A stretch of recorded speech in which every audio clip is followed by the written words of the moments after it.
ಆತ್ಮೀಯರೇ, ಎಲ್ಲರಿಗೂ ನಮಸ್ಕಾರ.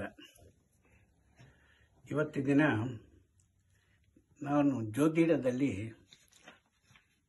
ಕಮಲಾ ಹ್ಯಾರಿಸ್ ಬಗ್ಗೆ ಹೇಳ್ತಾ ಇರ್ತೀನಿ. ಇವರು ಅಮೆರಿಕಾದ ಉಪಜನಾಧಿಪತಿಯಾಗಿ ನಿಲ್ಲುತ್ತಾರೆ. ಅವ್ರ ಬಗ್ಗೆ ಈಗ ಜ್ಯೋತಿಡದಲ್ಲಿ ಯಾವ ಥರ ಗ್ರಹಗಳಿದೆ ಅವರು ಆ ಸ್ಥಾನವೆಲ್ಲ ಪಡಿಬೋದು. ಎಲ್ಲರೂ ಆಗಕ್ಕೆ ಸಾಧ್ಯ. ಅದರಿಂದ ಜ್ಯೋತಿ ಮತ್ತು ದಿಡ ಇದನ್ನು ಎರಡನ್ನೂ ಬಗ್ಗೆ ಮನುಷ್ಯ ಬೋಧನೆ ಮಾಡತಕ್ಕಂಥ ಒಂದು ಜ್ಞಾನನೇ ಜ್ಯೋತಿಡ ಎಂಬುದು. ಎಷ್ಟೋ ಜ್ಞಾನಗಳಿರ್ಬೋದು, ಅದೇನು 64 ಕಳಜ್ಞಾನಗಳಿರುತ್ತೆ. 64 ಕಳಜ್ಞಾನ ಅಂದರೆ ಟೈಲರಿಂಗಿಂದ ಹಿಡಿದು ಡ್ರಾಯಿಂಗಿಂದ ಸ್ಟೋರಿ ಬರೆಯೋದ್ರಿಂದ ಈ ಥರ ಹಲವಾರು ನುಣ್ಯ ಅಂದರೆ ಆಕ್ಟಿವ್ ಮೇಲೆ 64 ಭಾರತದಲ್ಲಿಲ್ಲ, ಥರ್ಡ್ ವರ್ಲ್ಡ್ನಲ್ಲಿ ಅತಿ ಮುಖ್ಯವಂಥದ್ದು. ಆದ್ಮೇಲೆ ಇವಾಗ ಲಗ್ನಕ್ಕೆ ಮೂರನೇ ಸ್ಥಾನ ಬಗ್ಗೆ ಮಾತಾಡ್ತೀನಿ. ಮೂರನೇ ಸ್ಥಾನ ಬಂದು ಸಿಂಹರಾಶಿ. ಆ ರಾಶಿಗೆ ಅಧಿಪತಿಯಾಗಿರತಕ್ಕಂಥ ರವಿ ಈ ಜಾತಕರಿಗೆ ಇವರಿಗೆ ಲಗ್ನದಿಂದ 5ನೇ ಸ್ಥಾನದಲ್ಲಿ ನೀಚನಾಗಿರ್ತಾನೆ. ನೀಚನಾಗಿದ್ದು ಇವನು ಏನಾಗುತ್ತಂತಾನೆ ತನ್ನ ಲಾಭಸ್ಥಾನವನ್ನು ನೋಡ್ತಾನೆ. ಲಾಭಸ್ಥಾನದ ಯಾರಿರುತ್ತಂದ್ರೆ ಗುರು, ಅಂದರೆ ಅವನು ಕೆಟ್ಟಿದ್ದಾನೆ, ಇವನು ನೀಚನಾಗಿದ್ದ. ಅದರಿಂದ ಏನಾಗುತ್ತೆ, ನೀಚ ಭಂಗ ರಾಜಯೋಗ, ಅದೊಂದು ರಾಜಯೋಗ ಅನ್ನೋದು.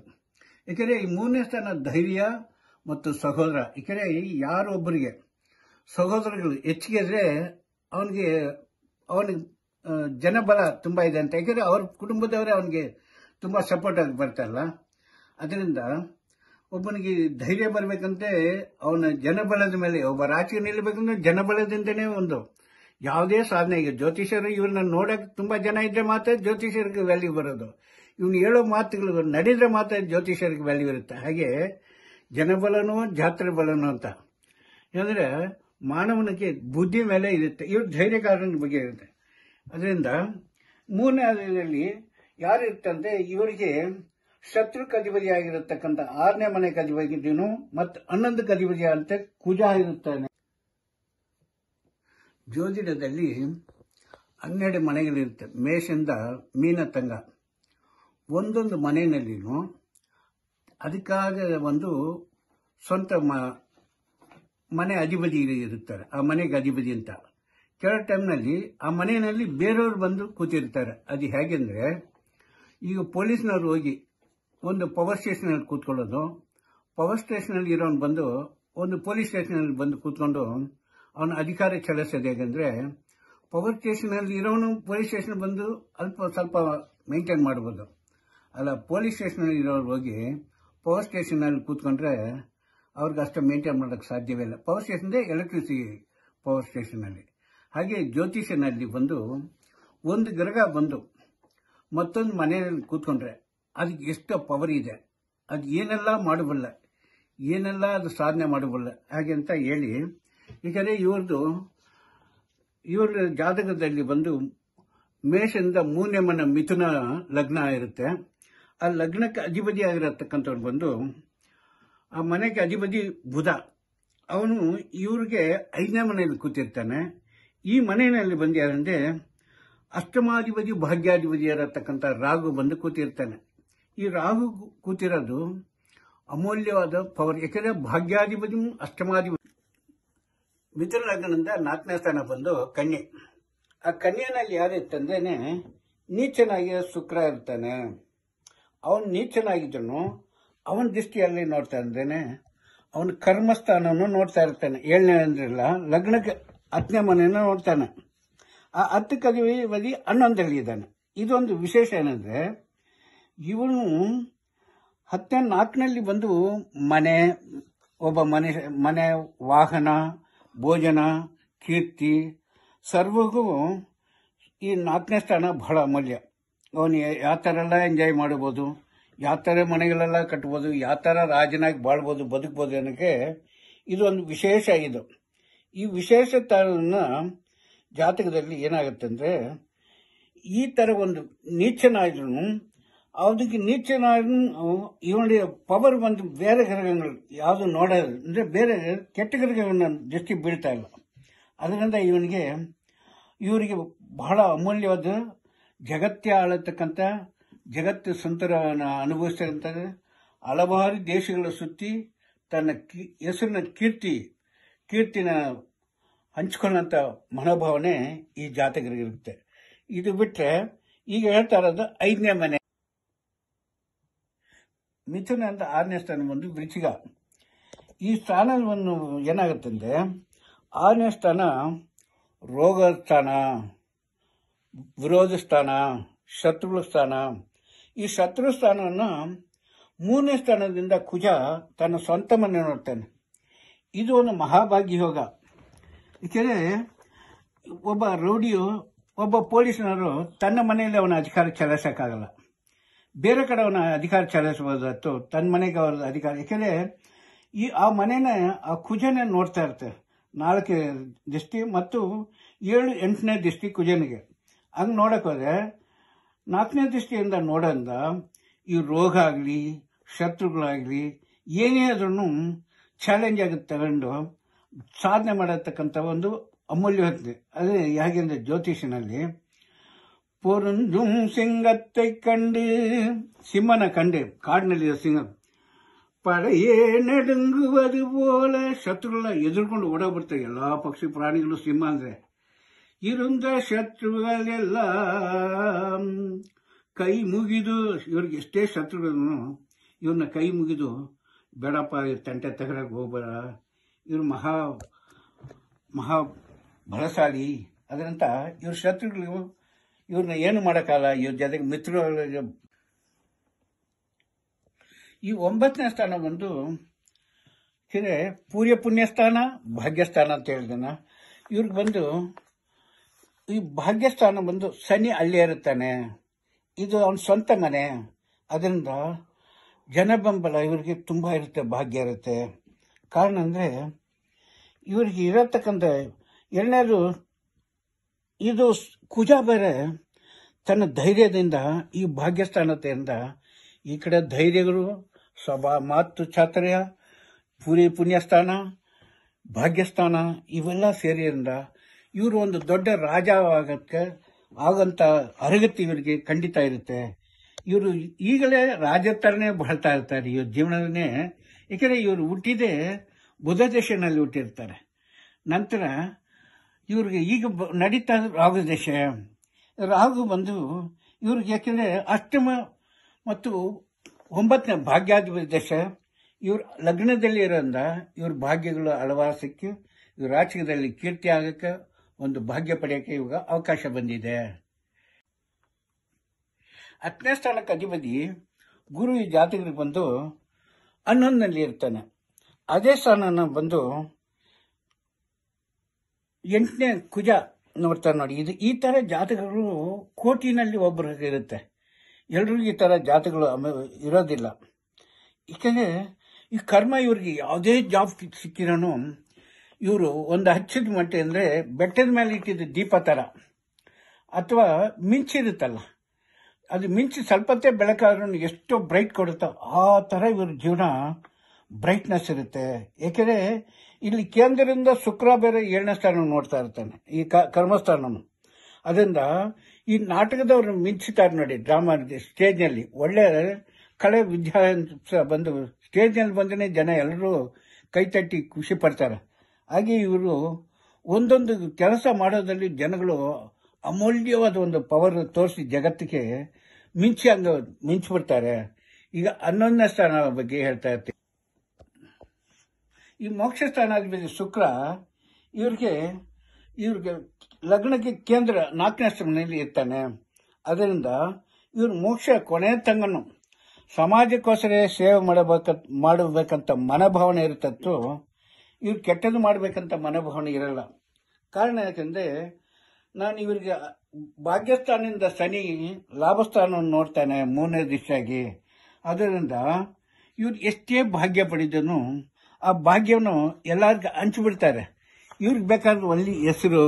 ಅದರಿಂದ ಇವರು ಮೋಕ್ಷ ಸ್ಥಾನದಲ್ಲಿನೂ ಮುಕ್ತಿ ಕೊನೆಯ ತರಂಗನು ಸಮಾಜಕ್ಕೆ ಸೇವೆ ಮಾಡಿರತಕ್ಕಂಥ ಮಹಾಭಾಗ್ಯ ಕೀರ್ತಿವಂತರಾಗಿ ಬಾಳ್ತಾರೆ ಎಂಬುದರಲ್ಲಿ ಡೌಟೇ ಇಲ್ಲ.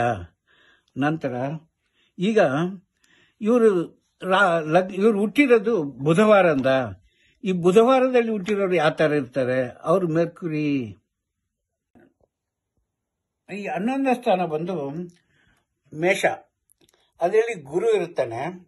ಈ 10ನೇ ಅಧಿಪತಿ 11ನಲ್ಲಿ ಇರೋದು ಅದು ಮಹಾಭಾಗ್ಯ. ಯಾಕಂದ್ರೆ 7ನೇ ಅಧಿಪತಿಯೂ ಅವನಾಗಿರೋದ್ರಿಂದ ಇದು ಒಂದು ಇವರಿಗೆ ಲಾಭ. ಇವ್ರಿಗಿಂತ ಹೇಗೆ ಪಡಿಬೋದು ಅನ್ನೋದು ಇವರಿಗೆ ಇರುತ್ತೆ, ಟ್ಯಾಲೆಂಟ್ ಇರುತ್ತೆ. ಲಾಭನು ತಾನು ಒಬ್ಬರೇ ಎಂಜಾಯ್ ಮಾಡೋಕ್ಕಿಲ್ಲ, ಸರ್ವರು ಎಂಜಾಯ್ ಮಾಡಿ ಅಂತ ಹಂಚ್ಕೊಂಡು ತಿನ್ನಂತ ಭಾವನೆ ಇರತಕ್ಕಂಥದ್ದು. ಕಾರಣ ಅಂದ್ರೆ ಒಂಟಿ ಗುರು ಬಂದು ಸನ್ಯಾಸಿ ತರ. ಸನ್ಯಾಸಿಗೆ ಏನ್ ಬೇಕಾದ ಎಲ್ಲರಿಗೂ ನೀವೆಲ್ಲರೂ ಎಂಜಾಯ್ ಮಾಡಿ, ಕಾಡೆಲ್ಲ ಒಂದೇ, ಕಾಡಿನಲ್ಲಿರತಕ್ಕಂಥ ಪ್ರತಿಯೊಂದು ಬೆಳೆಯೋದೆಲ್ಲ ಸರ್ವರು ಎಂಜಾಯ್ ಮಾಡಲಿ ಅಂತ ಇರ್ತಾನೆ. ಈಗ ಬಂದು 12ನೇ ಮನೆ ಮೋಕ್ಷ ಸ್ಥಾನ. ಬುಧವಾರದಲ್ಲಿ ಹುಟ್ಟಿರೋರು ಮರ್ಕುರಿ ತರ, ಅವ್ರು ಯಾರ ಜೊತೆಗೆ ಸೇರಿದ ಅದಕ್ಕೆ ತಕ್ಕಂತ ಇರ್ತಾರೆ. ನಂತರ ಇವರು ನವಮಿ ತಿಥಿನಲ್ಲಿ ಹುಟ್ಟಿರ್ತಾರೆ. ನವಮಿ 9, 1ರಿಂದ 9ವರೆಗೆ ಪ್ರಪಂಚ ಇರುತ್ತೆ. ಅದ್ರ ಜೊತೆಗೆ ಯಾವ್ದಾದ್ರು ಸೇರಿಸೋ ಅದಕ್ಕೆ ತಕ್ಕಂತ ಪವರ್ ಬರಂಗೆ ಇವರು ನವಮಿ ಹುಟ್ಟಿರಂದ ಇವ್ರ ಸಾಧನೆಗಳು ಇವ್ರನ್ನ ಯಾರು ಹೆಂಗೆ ಉಪಯೋಗ ಮಾಡ್ತಾರೋ ಅದಕ್ಕೆ ತಕ್ಕಂತ ಇವ್ರ ಪವರ್ ಕೊಟ್ಟು ಈ ಜಗತ್ತಿಗೆ ಒಂದು ವಿಶೇಷವನ್ನು ಕೊಡ್ತಾರೆ. ಎರಡನೇದು, ಈ ಲಗ್ನದಿಂದ 5 ಒಳಗೆ ಒಂದು ಗ್ರಹ ಇರೋದು ಅದು ಮಹಾಶ್ರೇಷ್ಠ ಯೋಗ ಅಂತ. ಇದು ಯಾಕೆಂದ್ರೆ ರವಿಗೆ ಮುಂಚೆ ಗ್ರಹ ಇರಿದ್ರು, ರವಿ ಮುನ್ನರ್ಕೋಳ್ ನಿಕ್ಕಿಲ ರಸನ, ರವಿಗೆ ಮುಂದೆ ಶುಭಗ್ರಹದ ವಿಶೇಷ ಹಂಗಿಲ್ವಾ. ಹಿಂಭಾಗದಲ್ಲಿ ವೀನಸ್ ಇರೋದ್ರಿಂದ ಅದು ಒಂದು ರಾಜರೆಲ್ಲ ಪೂಜೆ ಮಾಡತಕ್ಕಂಥ ಒಂದು ಅಮೂಲ್ಯ ಪವರ್ ಇವರಿಗಿದೆ. ಯಾಕೆಂದ್ರೆ ರವಿಗೆ ಹಿಂದೆ ಶುಕ್ರ ಇರ್ತಾನೆ, ಅದು ಒಂದು ವಿಶೇಷ. ಈಗ 5 ಗ್ರಹಗಳು ಮಾಲ್ಯ ಇವರಿಗೆ ಒಂದು ಗ್ರಹದಿಂದ 1/1/1 ಇರೋದು ಇದು ಒಂದು ಮಹಾ ವಿಶೇಷ. ಎರಡನೇದು ಆಯಿಲ್ಯ ನಕ್ಷತ್ರ, ಕರ್ಕಾಟಕ ರಾಶಿನಲ್ಲಿ ಹುಟ್ಟಿರೋನು. ಇವನು ಧನಸ್ಥಾನದಲ್ಲೇ ಚಂದ್ರನಿಂದ ಇವ್ರು ಯಾವಾಗಲೂ ಪ್ರಕಾಶ ಪ್ರಕಾಶ ಪ್ರಕಾಶ ಆಗಿರ್ತಾರೆ ಅಂತ ಅಮೂಲ್ಯ ಶಕ್ತಿ ಇರುತ್ತೆ. ಅದರಿಂದ ಈ ಜಾತಕದ ಬಗ್ಗೆ ಮತ್ತು ಇರತಕ್ಕದ ಬಗ್ಗೆ ಕರ್ಕಾಟಕ ಲಗ್ನದ ಕರ್ಕಾಟಕ ರಾಶಿ ಪಾಲನೆ ಇದು ಏನಂದ್ರೆ, ಇವನು ಲಗ್ನಕ್ಕೆ 2ನೇ ಸ್ಥಾನದ ಇದ್ದು ಅದೇ ಮನೆಯಲ್ಲಿ ಚಂದ್ರ ಇರೋದ್ರಿಂದ ಇವನು ಮಾತು ಚಾತುರ್ಯ, ಎಲ್ಲಾರನ್ನೂ ಫ್ರೆಂಡ್ಶಿಪ್ ಮಾಡಿರ್ತಕ್ಕಂಥ ಒಂದು ಅಮೂಲ್ಯ ಶಕ್ತಿ ಇರುತ್ತೆ. ಇವ್ರ ಮಾತಿದ್ರೆ ಜನ ಹಾಗೆ ಇವ್ರ ಕಡೆ ಸೇರ್ಕೊಂಡ್ಬಿಡ್ತಾರೆ. ಮತ್ತು ಇವ್ರ ಕೊನೆ ತಂಗನೂ ಹಣಕ್ಕೆ ಏನು ಇದಿಲ್ಲ. ನಾನಾ ಥರ ಜನಗಳಿಗೆ ಇದು ಅಂದ್ರೆ ಸರಲಗ್ನ ಇರೋದ್ರಿಂದ ಒಂದೊಂದು ಇವರ ರಾಶಿಯಲ್ಲಿ ಸರರಾಶಿ, ತಾನು ಇರೋ ಕಡೆನೇ ಕೀರ್ತಿಯಿಂದ ತಾನು ಹುಟ್ಟಿದ ಬೇರೆ ಊರಿನಲ್ಲಿ ಇನ್ನೂ ಕೀರ್ತಿ ಆಗುತ್ತೆ. ಕೀರ್ತಿ ಜೊತೆಗೆ ಇವನು ಜನಗಳನ್ನು ಅಟ್ರಾಕ್ಟ್ ಮಾಡಿ ಜನಗಳಿಂದ ಬಹಳ ಪ್ರೀತಿ ವಿಶ್ವಾಸದಿಂದ ಸಾಧನೆ ಮಾಡತಕ್ಕಂಥ ಅರಿವು ತುಂಬಾ ಇರುತ್ತೆ. ಅದ್ರ ಜೊತೆಗೆ ಈ ಬುಧ ಇರೋದ್ರಿಂದ ಇವ್ರಿಗೆ ಲಗ್ನ ಆದ ಬುಧ ಇಂದ ತಮಿಳುನಾಡಿನ ಮಾತೃ ತಾಯಿ ಭಾಷೆ ತಾಯಿ ಬಂದ ತಮಿಳುನಾಡು ಸೇರಿದ್ರಿಂದ ತನ್ನ ತಾಯಿನೂ ಕೀರ್ತಿನೂ ಬಿಡಲ್ಲ, ಆ ಭಾಷೆನೂ ಬಿಡಲ್ಲ. ಆ ಜನಗಳ ಹತ್ರನೂ ವಿಶ್ವಾಸ ಇರುತ್ತೆ. ಇವರು ನಾನಾ ಥರ ಭಾಷೆಗಳಿಗೆ ಇದ್ರೂ ತನ್ನ ಮಾತೃಭಾಷೆ ತಾಯಿನ ಭಾಷೆನ ಬಿಡಲ್ಲ. ಯಾಕಂದ್ರೆ ಕಾಗೆ ಇದಲ್ಲ, ತಾನು ಎಷ್ಟೇ ಸುಂದರ ಇದನ್ನು ಅದು ಕರೆಯೋದು ಅಂತ ಕರೆಯೋದು ಬಿಡೋದಿಲ್ಲ. ಹಾಗೆ ಇವ್ರು ಎಷ್ಟೇ ದೇಶದಲ್ಲಿ ಮುಂದಕ್ಕೆ ಒಂದು ಶ್ರೇಷ್ಠ ಆದರು. ಬಂದು ಮಕರ, ಆ ಮನೆಗೆ ಅಧಿಪತಿ ಇವ್ರಿಗೆ ಮಕರದ ಕುಂಭದಲ್ಲಿ ಇರುತ್ತಾನೆ. ಎರಡನೇದು ಈ ಸ್ಥಾನವನ್ನು ಯಾರು ನೋಡ್ತಾರೆ ಅಂದ್ರೆ ಇವರಿಗೆ ಈ ಸ್ಥಾನವನ್ನು ಚಂದ್ರ ನೋಡ್ತಾನೆ. ಚಂದ್ರನ ತನ್ನ 7ನೇ ಮಕರನ್ನು ನೋಡೋದು ಒಂದು ವಿಶೇಷ. ಇದು ಯಾಕೆಂದ್ರೆ ಆಯುಷ್ ಫಲ ಇವ್ರಿಗೆ ಯಾವುದೇ ರೋಗ ಬಂದರೂ ಅದು ತಡ್ಕೊಳ್ಳೋಂಥ ಒಂದು ಇದು ಇರುತ್ತೆ.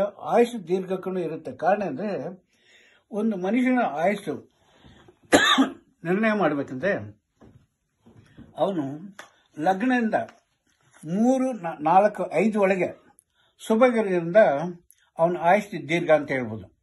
ಅಲ್ಪಾಯುಷು, ಮಧ್ಯವಾಯುಷು, ದೀರ್ಘಾಯುಷು ಅಂತ ಇರುತ್ತೆ. ಕೆಲವು ಗ್ರಹಗಳು ಇಲ್ಲದಿದ್ರೆ 5 ಒಳಗೆ ಅವನ ಆಯುಷ್ ಬಗ್ಗೆ ನಾನು ಯಾಕಂದ್ರೆ ಇಷ್ಟೆಷ್ಟು ವರ್ಷ ಬಾಳ್ತಾ ಅಂತ ಹೇಳ್ಬೋದು.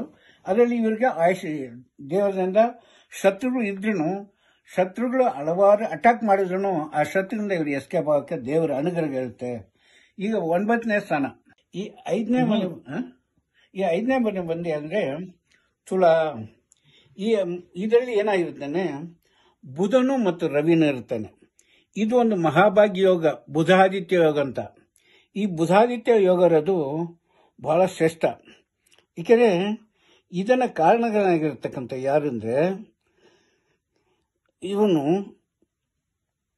ಇದನ್ನು ಪಾವಗರ್ಭ ಯಾವುದು ನೋಡಕ್ ಸಾಧ್ಯ ಇಲ್ಲ.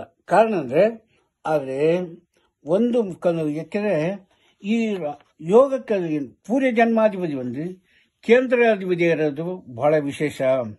ಯಾಕೆಂದ್ರೆ ಧನಲಾಭಂ ಕೇಂದಿರಂ ತಿರಿಗೋಣಂ ಕೇಂದಿರಂ ಧನಲಾಭಂ ಮಾದೇ திடமாகத்தேவ குருவதி நிற்கில் ಪರಿವನೆ ಕೂಡಿಯಂ ಉಂಡಾಹ.